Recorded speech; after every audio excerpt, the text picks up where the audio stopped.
Então, nosso texto de hoje, da nossa meditação da noite, vai ser Gênesis capítulo 3. Então, nós vamos falar um pouquinho sobre o Evangelho e como ele está desde cedo na Bíblia, né? Quando a gente fala de Evangelho, a gente já vai direto para os Evangelhos, né? Para a história de Jesus Cristo, narrada pelos 4 Evangelhos.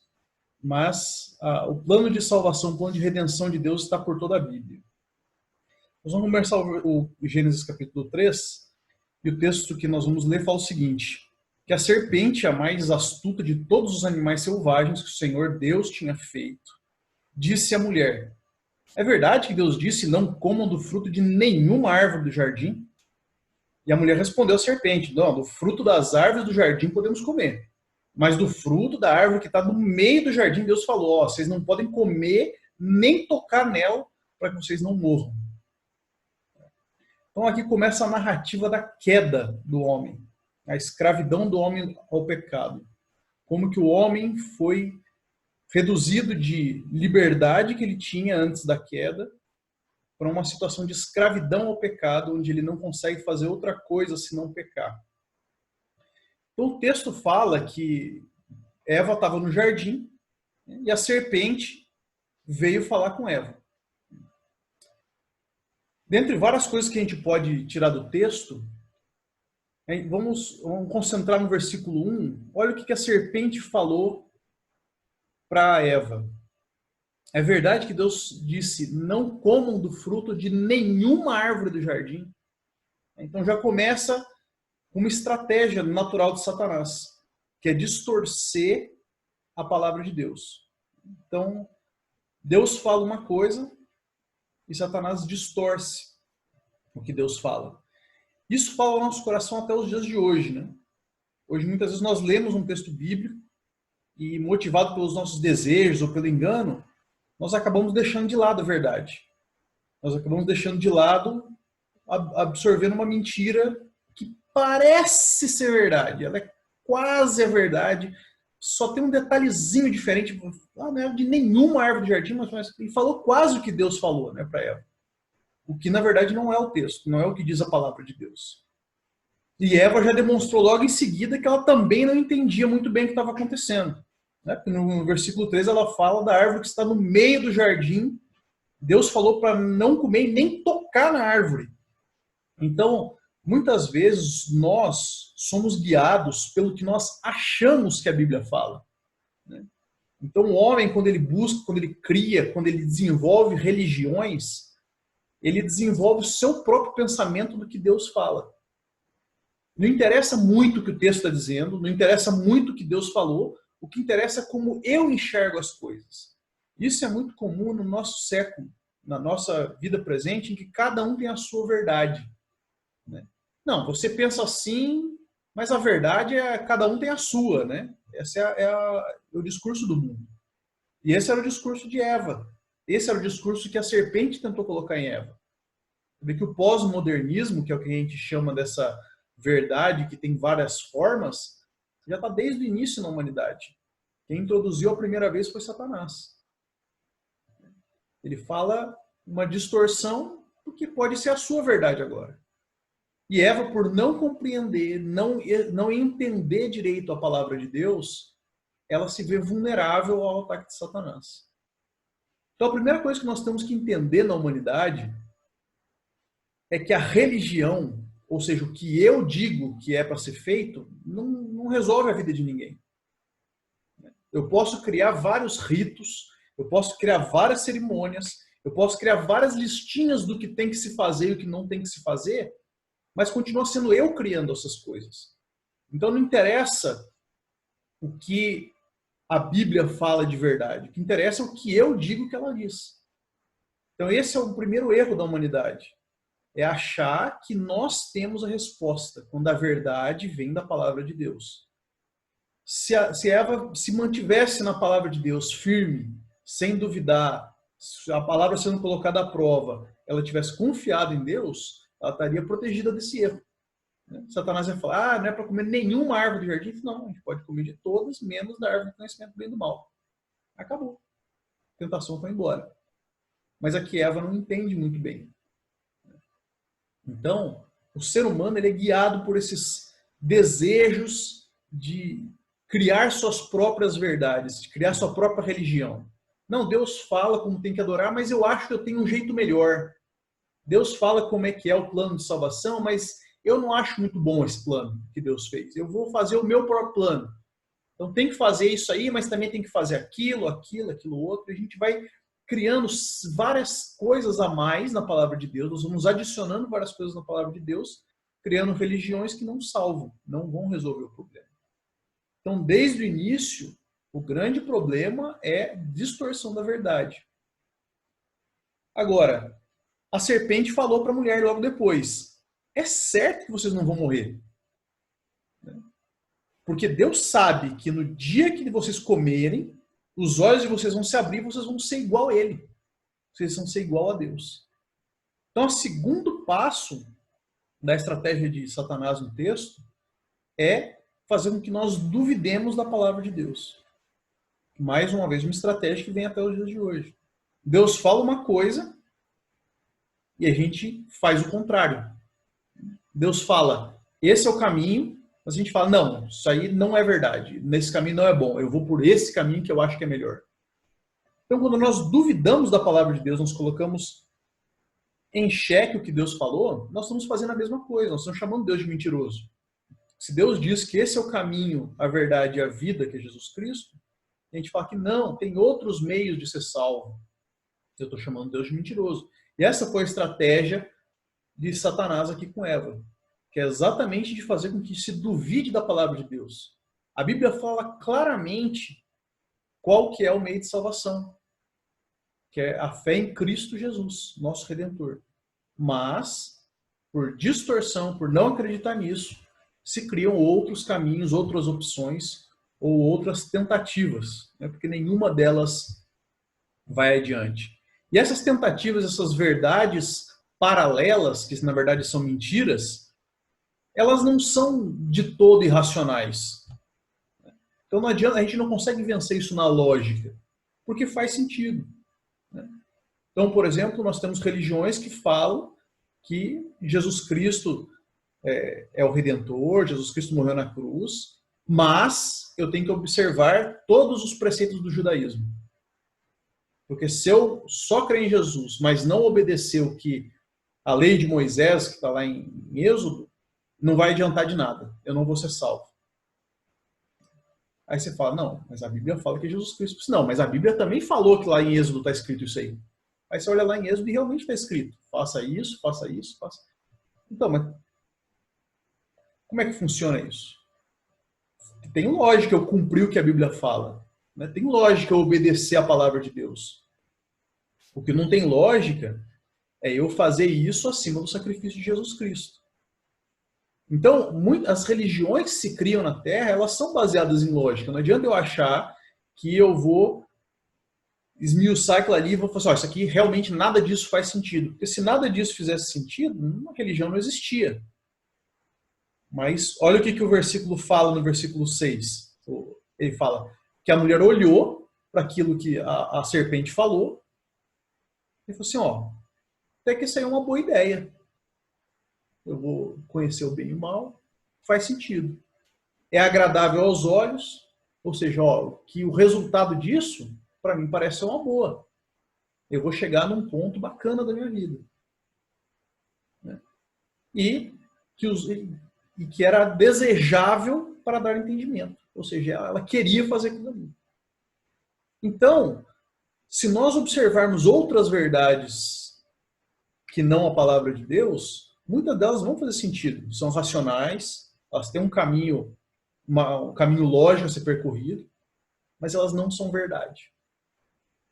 Não adianta, não tem nada que o homem faça que vai adiantar contra a verdade de Deus. Então, quando Deus fala uma coisa na palavra dele, nós não podemos fazer o que Eva está fazendo aqui, que é não acreditar e achar que tem uma outra verdade, né, que na verdade é mentira, que seja mais desejável que essa. Então, a mulher tomou do fruto, comeu, deu ao seu marido e ele também comeu. Aqui começou o grande problema da humanidade, que é o pecado. Hoje em dia, quando a gente fala sobre salvação, sobre evangelho, Deus mandou Jesus na cruz para morrer no seu e no meu lugar para nos salvar. A gente não entende muito bem o que é se salvar. A gente se ilude com outras coisas, com coisas paralelas. Não, Jesus quer te salvar da sua miséria. Jesus quer te salvar dos seus relacionamentos frustrados. Jesus quer te salvar da sua vida financeira ruim. Então, a gente não compreende exatamente do que o homem é salvo. Mas a Bíblia fala que Deus não mentiu quando ele falou que o homem morreria se desobedecesse. E é exatamente isso que acontece aqui no texto. Quando Eva e Adão comem do fruto e desobedecem a Deus, eles pecam, eles automaticamente morrem. E a morte tem vários aspectos dos quais ela é tratada na Bíblia. Eles morrem moralmente falando, eles morrem de maneira em comparação com a santidade que eles tinham antes. Eles morrem porque agora eles são inimigos de Deus, eles vão morrer fisicamente um dia, e morrendo com dívida do pecado que eles cometeram contra Deus, eles morrem também no inferno. Então a morte, ela entra na vida do homem. E quando Deus fala que nos salva, ele não nos salva na Bíblia dos nossos probleminhas pessoais do dia a dia. Ele nos salva desse problema. É a salvação da morte, é a salvação do pecado. Essa é a grande promessa em Cristo Jesus. Na verdade, a Bíblia fala que a gente vai ter um monte de problema ainda na vida. Mas Jesus morreu na cruz, não foi para que eu andasse num carro novo, não foi para que eu tivesse uma vida sem problemas aqui na Terra, e nem para que eu me desse bem socialmente falando com as outras pessoas. Jesus Cristo morreu na cruz para nos salvar do pecado. Que é exatamente isso que vai acontecer quando a gente chegar no céu. O pecado é o grande problema da humanidade. Quando a serpente falou ali no versículo 4, é certo que vocês não vão morrer, ela estava mentindo. Porque é certo que o homem morreu quando desobedeceu a Deus. Esse é o efeito do pecado. E o pecado, ele mata o homem moralmente falando. Ou seja, o homem ele não consegue mais fazer o bem. Ele não consegue mais agradar a Deus com suas ações. A partir do momento que o pecado entrou na vida do homem, o homem se torna automaticamente inimigo de Deus. Por quê? Porque tudo que o homem faz é mal. Não, mas eu conheço tanta gente boa por aí. Eu conheço o fulano, pô, ele é uma pessoa tão legal, tão bacana, ajuda os outros. E eu conheço o ciclano, a dona fulana lá, poxa, tanta gente boa no mundo. Tem gente que não é crente, mas doa para caridade. Tem gente que não é cristão, mas ajuda todo mundo, faz o que acontece ali para conseguir se ajudar. Mas a Bíblia não ensina isso. O que a Bíblia ensina é que o homem em pecado, a partir do momento que a humanidade pecou em Adão, o pecado mancha tudo que o homem faz. Então o homem ele peca diretamente contra Deus, quando ele comete pecado, quando ele faz coisas que Deus mandou ele não fazer. Então, por exemplo, quando o homem mente, ele está pecando de forma direta contra Deus. Ele está desobedecendo uma ordem expressa. Quando o homem mata, ele está desobedecendo uma ordem expressa de Deus. É pecado. Então, ali, ele gerou uma dívida com Deus. Mas quando ele faz uma coisa boa, ele ajuda uma pessoa que está em necessidade, ou ele doa para caridade, por exemplo, ele não está compensando uma coisa ruim que ele faz. Ele está adicionando mais uma coisa ruim. Porque a coisa boa que o homem faz também está manchado pelo pecado. Quando o homem faz coisas boas na terra, pela misericórdia de Deus, que não deixa o homem ser completamente mal, mas ele é parcialmente mal, quando o homem faz essas coisas boas, ele está pecando da mesma forma. Porque tudo que nós fazemos que não é para exclusiva glória de Deus, é pecado. Então, quando aquela pessoa que a gente acha que é tão boa, tão gente boa, ajuda todo mundo, ela está ajudando todo mundo por motivos egoístas. Assim a Bíblia ensina a gente. Que até as nossas obras de justiça, Isaías vai falar, são manchadas pelo pecado. Estão cobertos com trapos de imundície. Então, quando eu faço uma coisa boa, eu não compenso uma coisa ruim que eu fiz, um pecado direto. Eu estou somando pecado sobre pecado. E é por isso que nós somos inimigos de Deus. Porque tudo que nós fazemos é contra Deus. Tudo que o homem faz na terra é para ofender a Deus.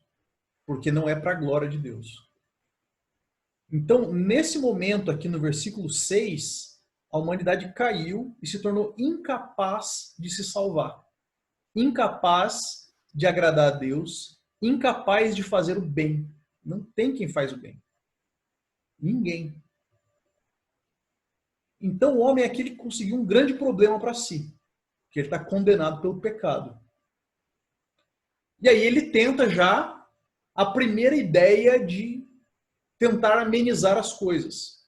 Então ele vai para o versículo 7 e fala, eles olharam, eles perceberam o pecado que eles tinham, e eles costuraram folhas de figueira para cobrir a nudez. Fizeram cintas para si. Então o homem, desde o início, ele sabe que peca, ele sabe que desagrada a Deus, mas ele tenta amenizar isso. Ele tenta se enganar. Em vez de fazer o que Deus manda, em vez de cumprir a palavra de Deus, o homem tenta dar o seu jeitinho no pecado. Ele tenta cobrir esse pecado, esconder esse pecado, fugir do pecado. Então no versículo 7 a gente tem a nossa proto-religião. É o homem tentando dar um jeito no pecado. O que não dá certo. Porque isso aí não resolveu o problema do homem. Porque chega no versículo 8, quando eles ouvem a voz de Deus, eles correm e fogem, tentam fugir da presença de Deus. Olha ali no versículo fala que o homem e a mulher se esconderam da presença do Senhor Deus, entre as árvores do jardim. Como se conseguisse fugir de Deus, né? Então o homem, ele sabe que deve a Deus, ele sabe que o pecado deve ser pago. Esse é o grande motivo do homem falar que não existe Deus. Porque se não existe Deus, eu não tenho ninguém a quem eu estou devendo. É mais fácil eu negar para quem eu estou devendo do que negar a própria dívida, porque a gente sabe que a gente é mau. É evidente. O homem é mau desde o princípio. A gente vê as crianças, bebê, por exemplo. Bebê é um grande exemplo da maldade humana. A gente olha ele tão bonitinho, tão fofinho, uma gracinha, a gente dá risada, acha lindo, ama de coração. Mas a criança, ela é um grande termômetro do ser humano. O pessoal que tá, os pais que estão tentando ensinar a criança a falar, eles fazem o quê? Ficam meses incansáveis, falando, fala papai, fala mamãe, tentando fazer a criança compreender aquelas palavras, a criança fica olhando, observando. De repente, meses de esforço depois, a criança, vai lá, falou papai e falou perfeito, porque o meu filho falou muito bem. Então, a gente se esforça para tentar ensinar uma coisa para a criança. Agora, quem que fica do lado do berço da criança falando assim, vai lá, fala, não. Vai, bate no coleguinha, chora, faz birra. Ninguém ensina isso para a criança. Ela aprende automaticamente. E não é de observar. Porque nós adultos a gente não faz birra com a criança. Mas ela aprende a fazer birra. A criança não vê a gente batendo no coleguinha. Mas ela bate. Automaticamente. Nós somos maus por natureza. A única coisa que vai acontecendo é que quando a gente vai crescendo, a gente fica com vergonha desse mal. E a gente começa a tentar esconder essas coisas. E a gente faz tudo na surdina. Mas a verdade é que o homem é contaminado pelo pecado. E nós não temos o que fazer. Então, quando Deus chega para falar com Adão e Eva, eles correm da presença de Deus. Eles correm e tentam se esconder de Deus. Porque é mais fácil tentar negar, tentar fugir, do que negar o que é óbvio em mim, que é o pecado. E olha que interessante, Deus podia ter olhado, fugiram? vocês vão morrer. Fica aí. Virasse dessas costas, não mais aparecesse no jardim. Mas olha o que acontece no versículo 9. O Senhor Deus, enquanto o homem estava correndo de Deus, chama e pergunta: olha onde você chegou. Onde você está? A gente tinha um relacionamento tão bom. Olha a que ponto você, homem, chegou. Então, o evangelho, ele começa com a nossa compreensão do quão miseráveis nós somos por causa do pecado. Se nós não compreendermos o pecado, a gente não entende por que a gente precisa do evangelho. E Deus age primeiro, enquanto nós éramos seus inimigos, enquanto nós ofendíamos a Deus, enquanto nós éramos completamente avessos à verdade de Deus, Deus olha para a gente e fala: vem. Deus chama. Deus chama o homem. E quando Deus chama o homem entende. Deus não precisou nem muito diálogo com o homem. Ele já foi confessando tudo. Olha onde você chegou. Ele falou assim: ó, Senhor, eu estava aqui no jardim, eu olhei para mim, eu estava nu, eu tive medo e me escondi. Já descreveu todo o pecado. E olha que interessante. Adão responde que teve medo de Deus. Nós sabemos muito bem a condição que o pecado nos coloca com Deus, que é de inimigo. Então, o homem, por natureza, é inimigo de Deus, ele não busca Deus, mas é Deus que chama. Deus faz a primeira chamada, o primeiro a ser chamado para o evangelho é Adão. Onde você está? Que Deus mostra a miséria que o pecado traz sobre o homem. E Adão fala: ó, eu estava nu, tive medo e me escondi. E aí Deus confronta o homem. Né?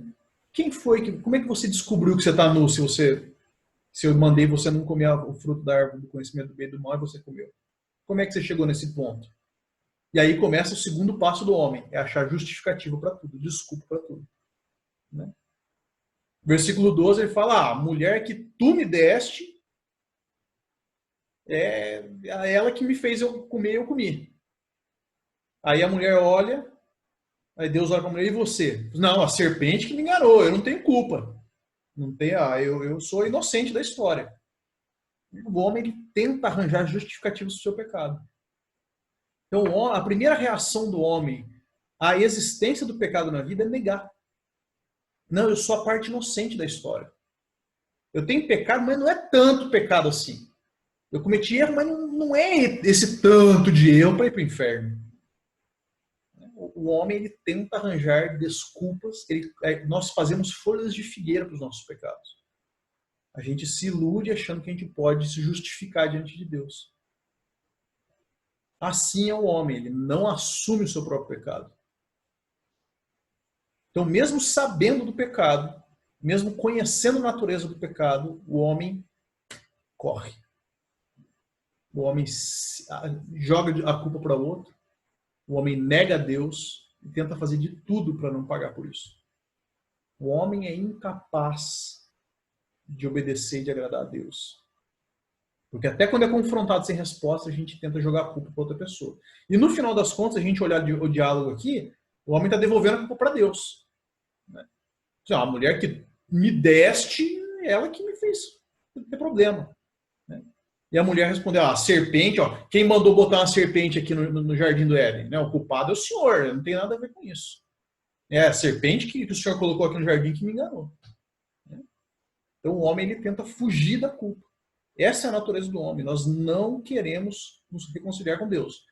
Muitas vezes o homem quer reconciliar com Deus na sua própria religião. Não, eu sou religioso. Mas ele está seguindo as ideias dele, do homem, e não as ideias de Deus. Até isso é negar. Quando nós nos escondemos atrás de uma religião, isso é negar a existência do pecado e negar a verdade de Deus. Então, Adão joga a culpa para a mulher joga a culpa para a serpente, e a serpente que não tem como jogar a culpa para ninguém. Então Deus fala: Ali, aqui começa toda a história da Bíblia. No versículo 15, ele fala assim, Deus fala assim, agora, a partir de hoje, vão existir duas descendências na humanidade. A sua descendência, a descendência da serpente, a semente da serpente, e a descendência da mulher, que é o ser humano que Deus chamou. Então aqui criam-se duas descendências que vão entrar em conflito o tempo todo. Então na história da Bíblia, se a gente for acompanhando a história, a gente vai ver o quanto que toda hora tem alguém tentando enfrentar o povo de Deus. É a descendência da serpente contra a descendência da mulher. Mas aqui, Deus aproveita e traz o verdadeiro centro do evangelho para dentro da história do homem. Essas descendências vão brigar, vão brigar, vão brigar. Mas vai vir um homem que vai acabar com tudo. Ele vai ferir a cabeça da serpente. E vai ser ferido no calcanhar, ou seja, ele vai pagar um preço. Aqui Deus está apontando para Jesus Cristo. Jesus Cristo é a solução do pecado do homem. Jesus Cristo é esse que veio e pisou na cabeça da serpente. Ele pagou na cruz o preço do meu e do seu pecado. Aqui, Deus fala que ele vai providenciar a vitória sobre o pecado, que é na cruz de Cristo. Cristo sofreu o preço que eu e você deveríamos sofrer. Deus morreu, e Cristo morreu no meu e no seu lugar, para que nós vivêssemos a vida dele. Então, esse é o centro do evangelho. Eu compreender que eu sou pecador, eu compreender que eu não tenho outra opção, só pode me levar para um lugar se eu acreditar em Deus e acreditar na palavra de Deus, que é para a cruz de Cristo. Então, desde o iniciozinho da história da humanidade, onde não existia nenhuma igreja, onde não existia nenhuma placa de igreja, não existia nenhuma religião formada ainda, o evangelho já existia na história do homem. Deus é rápido na queda e já providenciar a redenção em Cristo Jesus. Então não adianta o que eu e você fazemos, não adianta o que eu e você tentamos compreender a nossa própria verdade ou criar as nossas tentativas de amenizar o pecado. Deus já fez isso. Deus já deu a solução para o pecado, a salvação, que é em Cristo Jesus.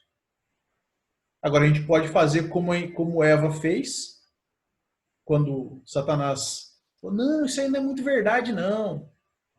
Jesus é até legal, mas não é essencial. Né? Não foi isso que ele fez com Eva? Disse uma meia verdade. Se nós não cremos na palavra de Deus, nós vamos criar nossa própria religião e vamos errar o alvo. Só esse chamado de Deus para o evangelho que é capaz de salvar o homem. Deus chama e aponta para Cristo. O Espírito Santo nos convence do pecado, nos convence da nossa merecida condenação por conta do pecado e nos mostra a redenção em Cristo Jesus. Esse que feriu a cabeça da serpente e foi ferido pelo meu e pelo seu pecado. E no versículo 21, Deus dá a sua própria providência para o homem. Então, aquelas vestes que o homem tentou fazer, tentou esconder, não serviu. Deus age na vida do homem. Então, até depois de redimir o homem, é Deus que trabalha nele. Deus fez roupas de pele com as quais vestiu Adão e a mulher. E para fazer roupa de pele, um animal teve que morrer. Sangue foi derramado aqui. Essa é a mensagem do Evangelho. Desde muito antes, desde o início da humanidade, nós somos pecadores, completamente depravados, não temos condição de alcançar a salvação, nem de alcançar Deus, seja lá o que fizermos, e a única esperança da humanidade está na cruz de Cristo. A única salvação para a humanidade está na cruz de Cristo. A única verdade para a humanidade está na cruz de Cristo.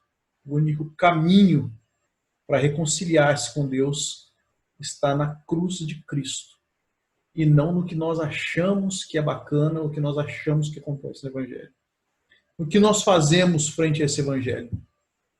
Devemos compreender que o homem é pecador e não pode salvar a si mesmo. Nós devemos compreender que é Deus que nos chama e não somos nós que nos esforçamos, e crer em Cristo como nosso único Redentor. Esse aqui é o nosso abecedário de pregar o Evangelho. Quando você tiver com oportunidade de pregar o Evangelho para alguém, lembra desses pontos. Pecado, incapacidade do homem de se salvar, Deus nos chama para a cruz de Cristo, que é quem pagou o preço pelo nosso pecado.